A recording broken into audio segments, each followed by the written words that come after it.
Oke guys, jadi di video kali ini gue mau mengupdate mengenai mesin espresso Guerrero TBK02 ya. Jadi mesin ini sudah gue pakai kurang lebih 1,5 bulan lah ya. Nah terus kemarin sesudah gue tag video itu banyak banget teman-teman yang tanya, yang tulis di kolom komentar maupun yang langsung DM ke gue gitu ya. Dan hari ini gue mau menjawab beberapa pertanyaan teman-teman yang menurut gue lumayan penting lah dan belum gue jelaskan di video review tersebut. Nah kalau teman-teman belum nonton di sebelah sini dulu aja ya. Tapi seperti biasa lah ya, gue ngopi dulu. Ini tadi espressonya gue bikinnya pakai si Guerrero TBK02 ini, tapi mesinnya udah gue matiin, gue dinginin dulu karena gue nanti perlu untuk gue bongkar gitu ya di bagian shower screennya. Nah terus ini kenapa gue aduk, karena ini di bawah gue pakai apa? Pakai bola stainless yang udah pernah gue bikin videonya dulu, tapi bukan Paragon ya tuh. Jadi bola yang seperti ini guys. Ya jadi bikin ice americano-nya supaya tidak watery. Oke, jadi yang pertama kemarin itu di kolom komentar di video review gue TBK02 gitu ya, ada yang mengkoreksi gue ya. Nah di situ memang gue ada sedikit salah ngomong ya. Gue bilang kalau mesin ini adalah double boiler. Nah mesin ini yang bener ini adalah dual thermoblock ya, atau double thermoblock juga sama aja. Nah untuk perbedaan boiler dengan thermoblock apa, teman-teman bisa searching di Google aja, lihat aja, karena kalau gue jelaskan itu akan sangat panjang sekali ya. Anyway, thank you yang sudah mengingatkan gitu ya. Jadi nextnya kalau misalnya gue mungkin ada salah ngomong di video, boleh silahkan tulis di kolom komentar aja ya. Karena itu pasti gue tidak sengaja, karena memang bener-bener gue kelupaan. Oke, itu yang pertama. Terus yang kedua ya, ini mengenai peralatan pendukung ya. Karena kemarin gue sempat bikin pakai ini ya, yang WDT yang seperti ini. Oke, terus gue ada pakai distribution toolnya yang seperti ini juga ya, ini yang bisa naik turun sendiri. Lalu gue ada pakai ini pak screen gini ya. Nah itu ada yang tanya, bang sebenarnya itu tuh berpengaruh banget atau enggak sih? Gini teman-teman, sebenarnya pengaruh atau enggak, menurut gue pengaruh, tetapi balik lagi ke siapa yang megang mesin ini, siapa yang bikin espressonya gitu ya. Tapi yang pasti teman-teman harus ingat, sudah banyak banget lah ya, udah banyak banget, mau itu Cem, mau siapapun itu di coffee shop yang pakai alat seperti ini ya. Tujuannya bukan sekedar untuk gaya-gayaan sebenarnya teman-teman ya, karena memang ini untuk menjaga konsistensi ya rasa dari espresso yang teman-teman bikin gitu. Sebenarnya dulu ya tanpa pakai alat ini bisa atau enggak, bisa aja gitu. Tapi balik lagi, ketika memang coffee shop teman-teman itu trafficnya benar-benar rame banget, menurut gua pakai ini tidak akan keburu lah ya, kecuali teman-teman di sini konsepnya mungkin lebih ke slow bar ya, atau teman-teman itu bener-bener mau kopinya bener-bener konsisten banget. Menurut gua alat-alat ini akan sangat membantu gitu ya. Tapi teman-teman di sini jangan jadikan patokan, oke, kalau mau kopi yang enak, espresso yang konsisten harus pakai alat ini. Enggak. Alat ini harus didukung dengan orang yang pakainya. Orang yang pakai harus paham. Balik lagi yang sering gue bilang, teman-teman di sini harus paham juga nih, pakai alat apa, tujuannya apa. Jangan cuma sekedar ikut-ikutan doang. Gitu ya, itu yang kedua. Terus yang ketiga, ada yang tanya mengenai kapasitas pembuatan espresso dari mesin TBK02 ini. Ya, gue kemarin sudah coba, mungkin sekitar 3 hari lalu, gue coba bikin berturut-turut 25 kali shot. Sejauh ini sih aman. Tapi balik lagi, kalau misalkan ditanya real kapasitasnya berapa, menurut gue ya, idealnya itu satu hari sekitar 30 sampai 40 lah. Jangan terlalu dipaksakan juga. Karena balik lagi, mesin ini sebenarnya masuk kategorinya itu ke bisnis bisa, ke rumahan bisa.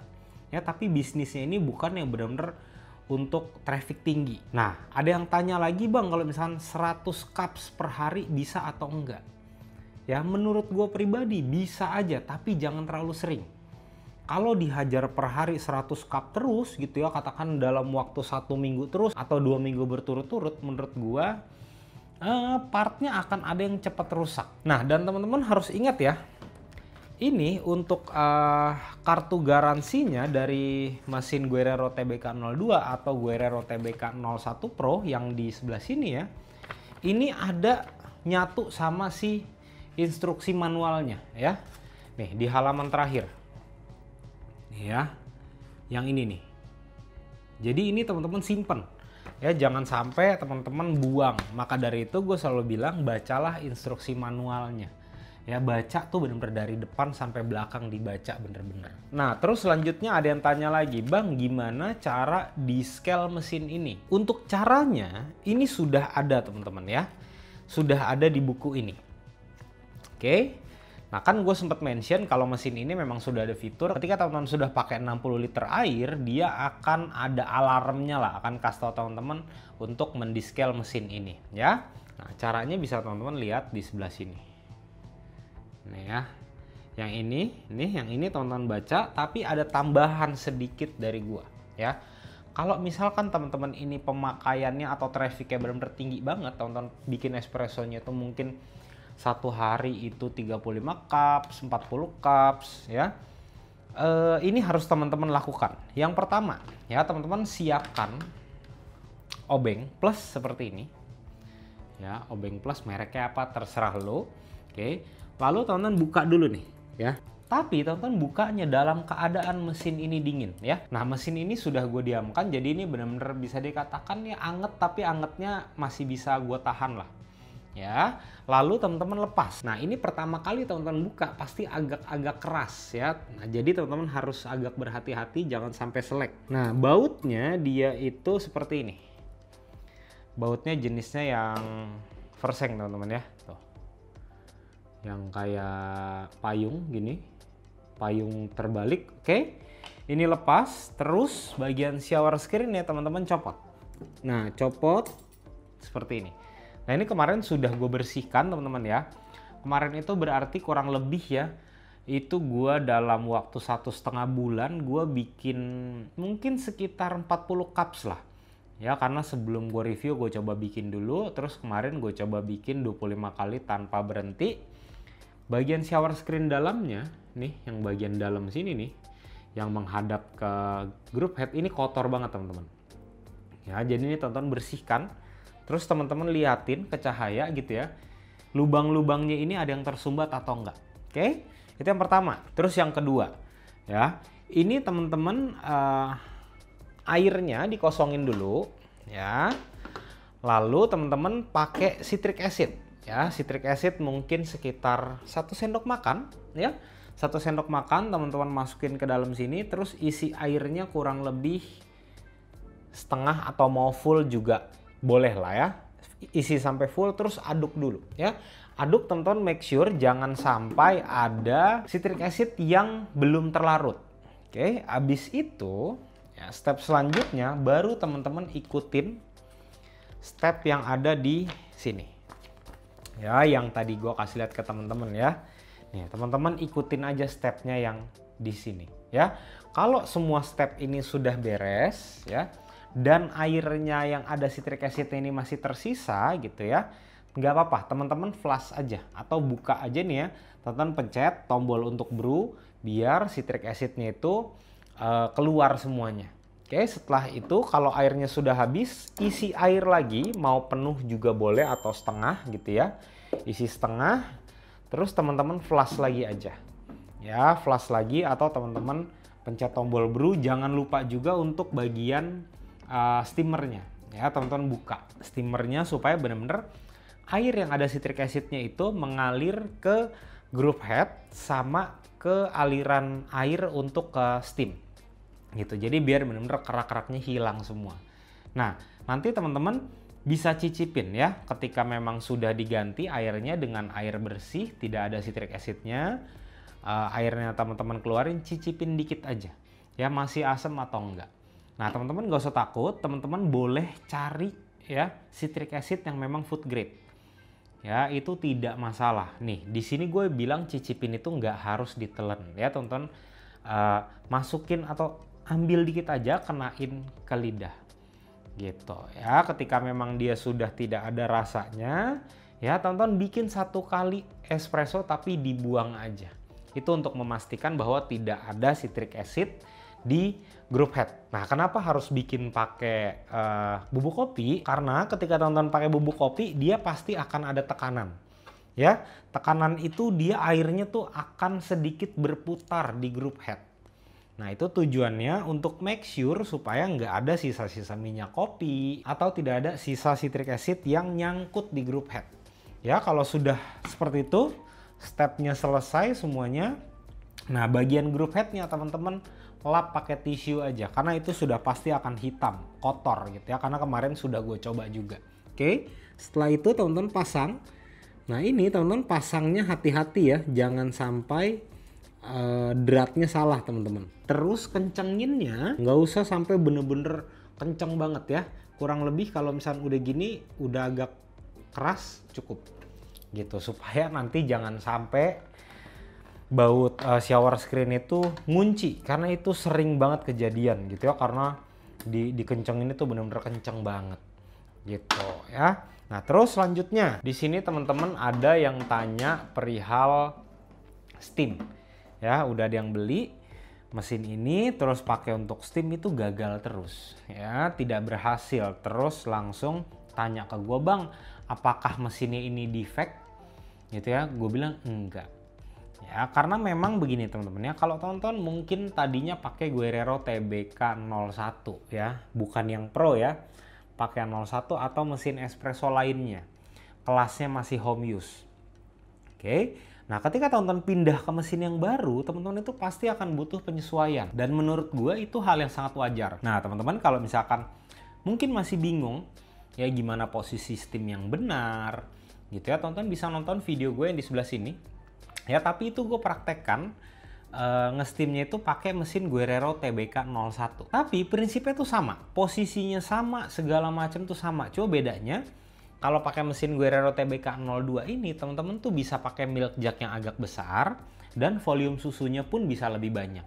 Karena ini pressure-nya kencang. Terus selanjutnya, gue nggak tahu ya, gue lupa ini poin yang keberapa. Ada yang bilang bahwa ketika dia beli mesin ini, pas pencet tombol brew, itu kayak pressure-nya tuh kayak naik turun. Gitu ya. Nah, terus gue bilang, coba cek voltase di rumahnya itu stabil atau tidak. Ya, nah ini bukan hanya berlaku untuk mesin Guerrero TBK 02 aja. Ini untuk semua mesin espresso atau elektronik. Ya, teman-teman make sure voltase di rumah teman-teman itu stabil. Karena kalau dia naik turun, mesin apapun itu akan cepat rusak. Ya, maka dari itu kalau teman-teman tahu ya, di coffee shop gitu ya, apalagi yang sudah pakai mesin-mesin espresso besar, kapasitas listrik mereka juga besar, pasti mereka akan pakai stabilizer. Nah, itu tujuannya untuk menstabilkan voltase.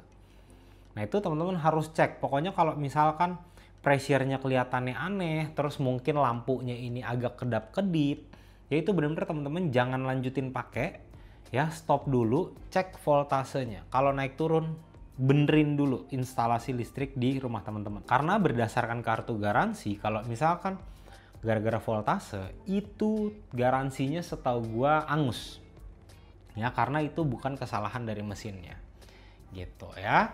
Nah, terus ini poin yang terakhir teman-teman ya.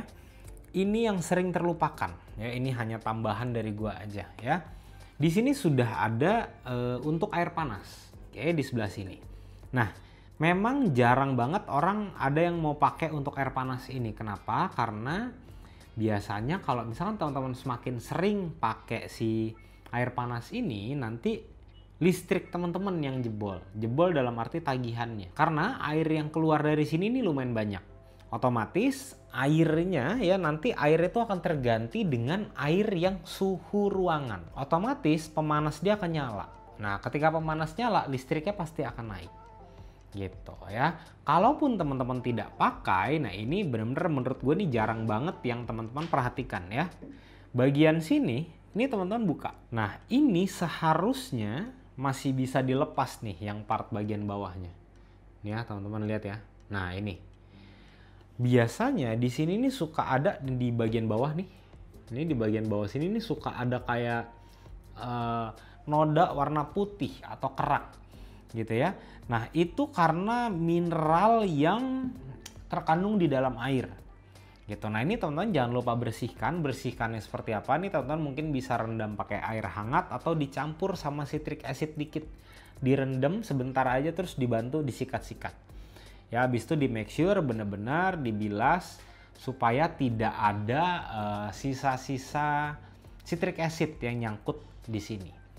Ya, kalau udah bersih, pasang lagi gitu ya. Nah, terus kemarin juga ada yang tanya, "Bang, Abang pakai air apa nih ya untuk pada saat bikin video reviewnya ya?" Video review gua yang mesin TBK02 dengan TBK01 Pro itu gue pakai 80% Amidis, 20%-nya Nestle. Ya, itu sudah gue campur memang di galon Amidisnya, pokoknya gue sudah hitung lah. Ya, kalau teman-teman mau coba silahkan 80 Amidis, 20 Nestle gitu ya.